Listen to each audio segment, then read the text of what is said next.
আমফানে ক্ষতিগ্রস্ত হয়েছে সুন্দরবন, কিন্তু ক্ষতিপূরণ গেছে পুরুলিয়ায়। এমনই আজব অভিযোগ আসছে বিভিন্ন প্রান্ত থেকে। এর পিছনে কে রয়েছে, কারা জড়িত, তা খতিয়ে দেখতে হবে।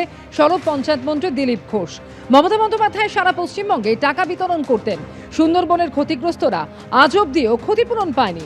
আমফানের টাকাও সব লুট করা হয়েছে, অডিট হবে সড়ক পঞ্চায়েত মন্ত্রী। যে রিপোর্টে বিচিত্র সমস্ত কথাবার্তা উঠে আসছে। আমফান হয়েছে সুন্দরবনে, উত্তর দক্ষিণ পশ্চিম মেদিনীপুরে, আর লোক ক্ষতিপূরণ পেয়েছে পুরুলিয়ায়।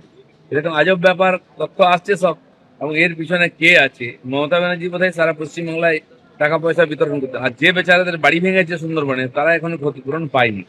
তার জবাব আগে ওনাকে দিতে হবে, এবং যে অফিসাররা করেছে তাদেরকেও দিতে হবে। এটা সৎপাত্রে যায়নি, লুট হয়েছে। তো তারও হিসাব, তারও অডিট, সেগুলো সব হবে।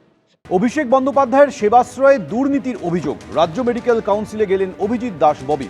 রাজ্য মেডিকেল কাউন্সিলে বিজেপি নেতা অভিজিৎ দাস ববির আজ সাক্ষ্য গ্রহণ হল।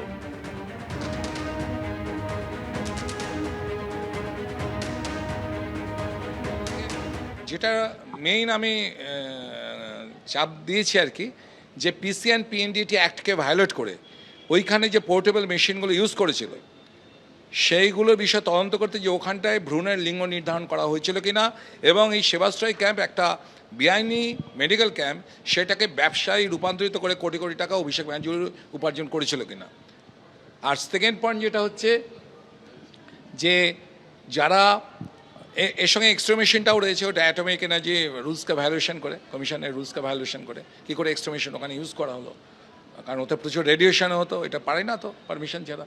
বিশেষ হয় নাকের ডগায় হলো, তা ডিএমের কি নলেজে ছিল না, প্রিন্সিপাল সেক্রেটারি হেলথের নলেজে ছিল না, স্বাস্থ্যমন্ত্রীর নলেজে ছিল না।